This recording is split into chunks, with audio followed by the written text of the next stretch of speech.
Let's begin.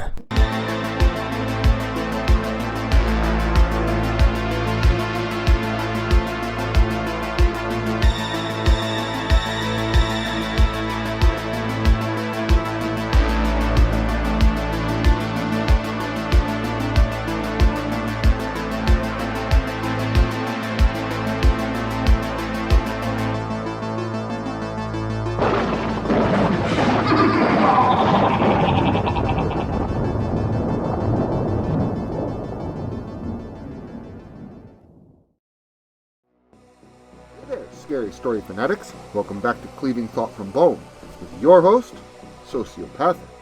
Tonight, we get ready to have a little bit of fun, but not too much fun, because too much fun can end very badly. So, sit back, relax, and get ready to enjoy yourself with a little terrifying tale that I like to call Jimmy.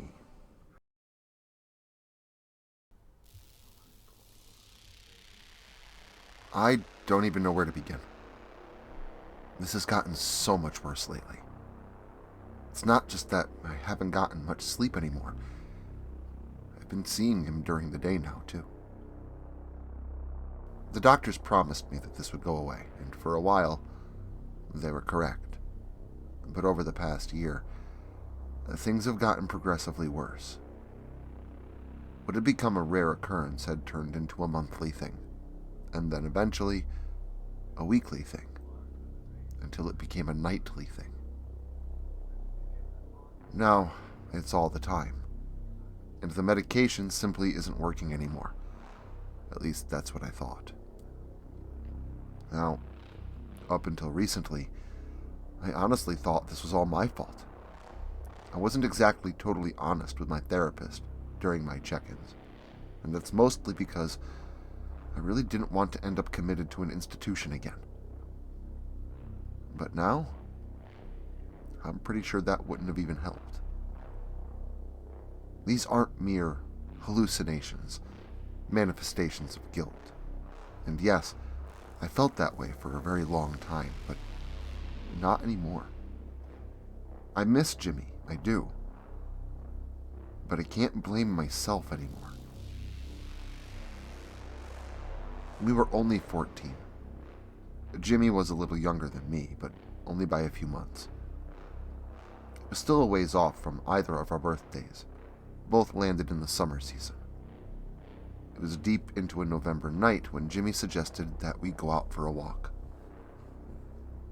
He'd been spending time at my house that day, watching horror movies on my bedroom TV that his parents still deemed too violent for him. My parents were horror enthusiasts, however, and had no qualms allowing us to watch such things. Jimmy's parents, I'm sure, knew he would imbibe the material at some point when under their supervision, so even if they found out about it, I don't think they would have minded. Sure, they might have reminded him that they really didn't like him watching those kinds of movies, but they wouldn't have punished him or anything. They had some weird rules, but were very easygoing as far as parents go. I didn't mind scary movies, but I preferred action flicks when I was a kid. But Jimmy knew my parents had an extensive horror collection of their own, and every time he'd come over, you could find him browsing their shelves like he was trying to select a movie at a rental shop. Thus, this filled much of our time when he visited my house, but I didn't mind. I just liked hanging out with my friend. Now, we'd been watching movies all day long, and Jimmy had picked out some really good ones this time. But given his enthusiasm for wanting to watch them, it surprised me when after one of the movies had ended, that he asked if I wanted to go for a walk to stretch our legs. Even if it was summertime, I would have been surprised. But it was winter, or as cold as winter would be. Snow had already fallen, the roads were slick with ice, and frost covered every surface and the branches of trees. I at first asked him his reason for wanting to go for a walk, but he simply told me that he thought it would be a fun idea. However, this time when he said it, his expression told me more, like he had a good reason, but would not or could not reveal it yet. I agreed, questionably of course, and led him to the front of my home to place on shoes and jackets. My mother asked me what I was doing upon seeing us getting ready to walk out the door, and I told her. I said that we were going to go for a short walk and stretch our legs a bit. My mother raised an eyebrow, unsure if we were up to something. And as far as she could tell by the expression on my face, I wasn't. And that's because even if we were up to something, I didn't know about it. Mom glanced out the window and looked outside at the pitch of darkness beyond. It was only 7 o'clock at night, but where we lived, that was the norm for this time of year.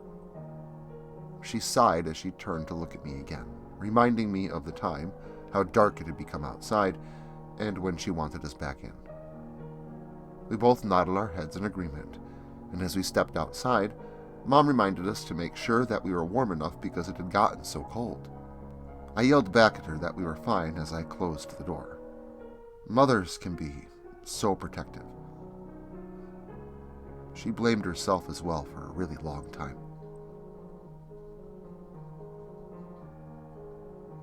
When we had finally gotten far away enough from my house, turning onto the road at the end of the driveway and began walking down it, I asked Jimmy what we were actually doing outside. He had taken cigarettes from his dad before, and when he began pulling something from his pants pocket, I assumed that this is what he was getting at. Instead, he held up 2 items right in front of my face, one with each hand, a look of victory and satisfaction on his face. What he was holding was a sandwich baggie, which I was old enough to instantly recognize as partially filled with marijuana. In his other hand, Jimmy held up a moderately thin, concave container, which was all black and bigger than the size of an adult hand with fingers outstretched. On the top was a small silver latch that, I would soon discover, unscrewed much the way a bottle cap would. I'd never actually seen one before, and after I scolded him for having marijuana on him and asked him what it was, he told me that it was a flask, and I immediately understood that it was filled with alcohol. All I could think of was, why? What the fuck was he doing? And I asked him the same. He replied that he was basically curious and wanted to try both of these things, as neither one of us had smoked marijuana before or consumed alcohol. I acted in protest, keeping up my appearance as best I could, but I think Jimmy could see right through me. He knew I was just as curious to try both these things as well. And why not? There was no one around. My parents lived in the middle of nowhere. There was literally almost zero chance we would get caught, unless by my parents, and I knew that if we could be stealthy enough, we could get away with it. I never actually got the chance to test if I was right or not.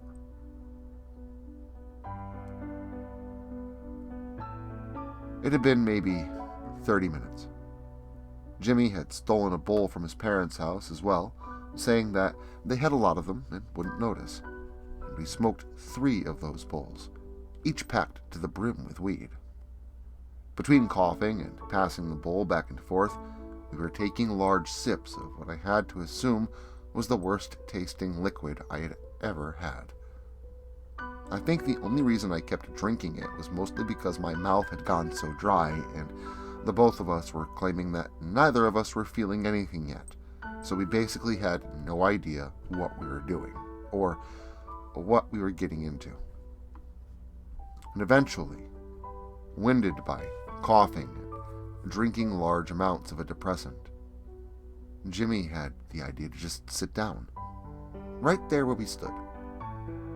When I asked him what he was doing, he just looked up at me and invited me to join him.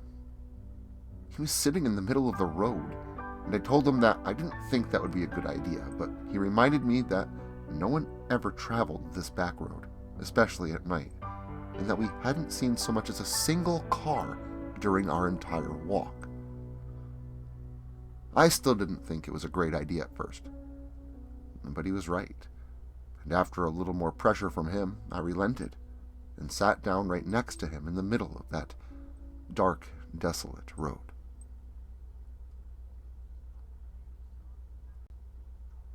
A long while had passed, maybe another 45 minutes, and now both of us agreed that we were definitely feeling something.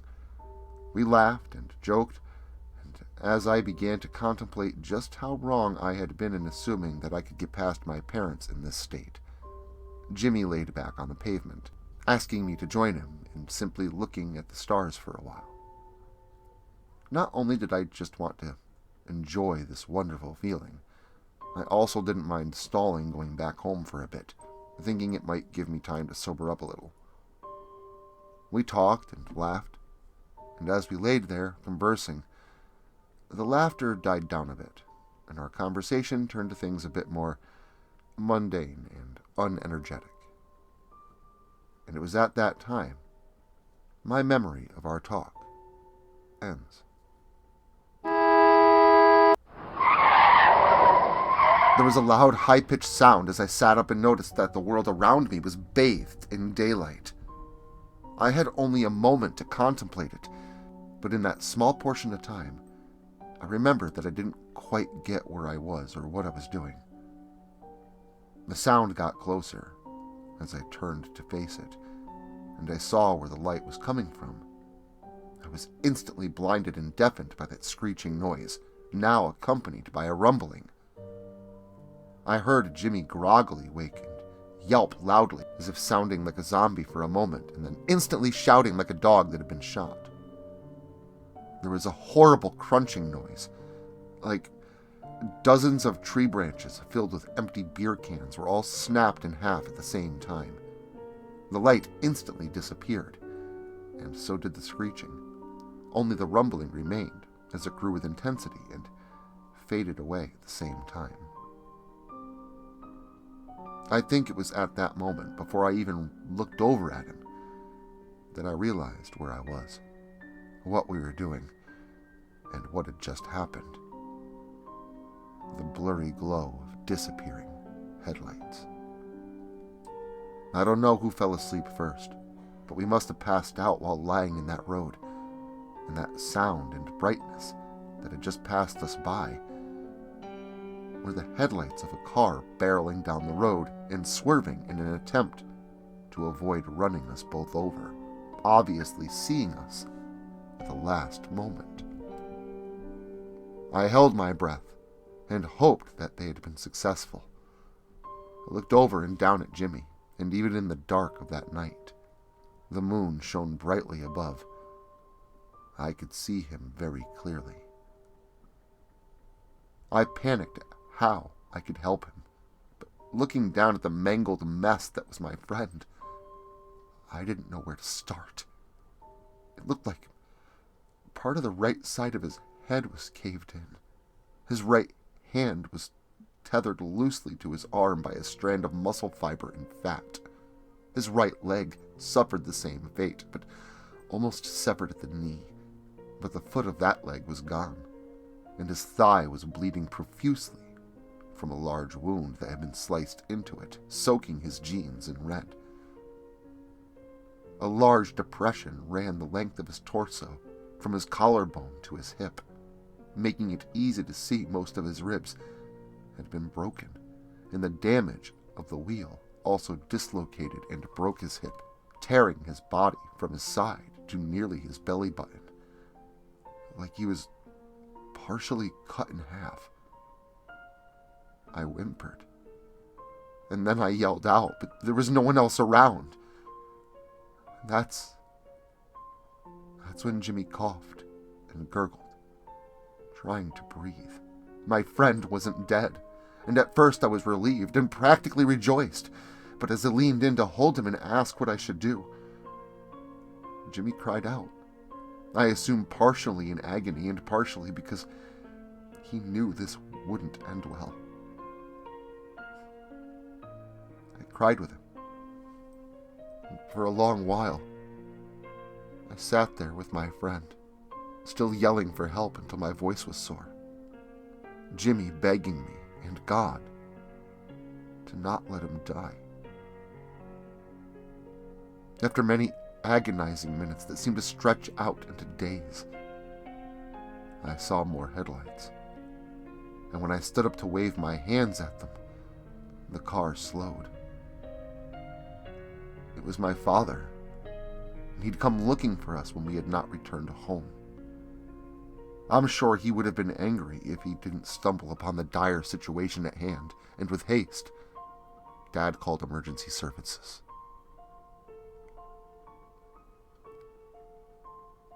Police arrived with paramedics and other emergency responders.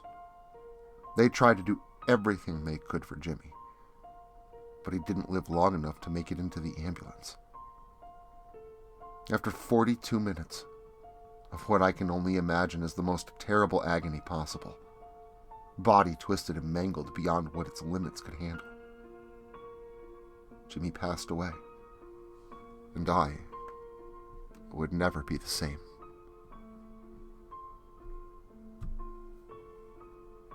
For years after that, I had nightmares. I would see Jimmy in my sleep, always mangled, always bloodied, disfigured.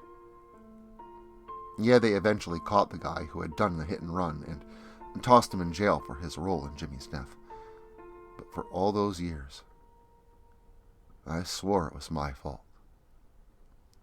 My parents did the best they could, but it really was too much for them.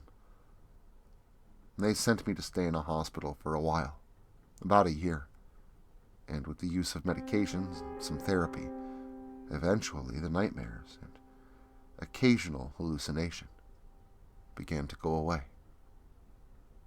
They would still occur from time to time, but the doctors assured me that that was normal, and that continued treatment and talking about such instances would help, and eventually these too should go away completely.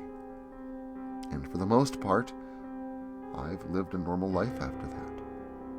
I graduated, skipped out on college, but found a good job, and even got myself into my own place. A small one-bedroom apartment near where I work. But Jimmy's returned. Monthly, weekly, nightly, and now, all the time.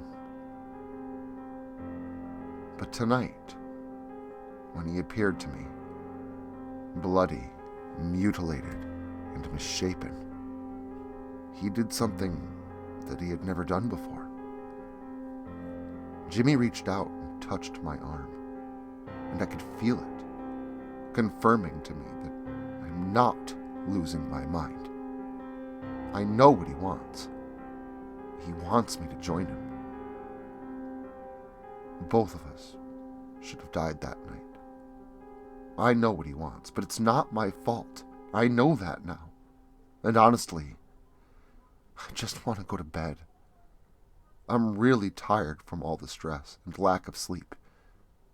And the pavement on the road is smooth, black, and icy. And it looks so comfortable. Well, they say sleep is for the weak. In this case, I guess it's for the dead. But I hope you stay strong, for next week there's more gore galore. And until then, make sure to like, share, subscribe, and turn on notifications so I can catch you all again next Saturday.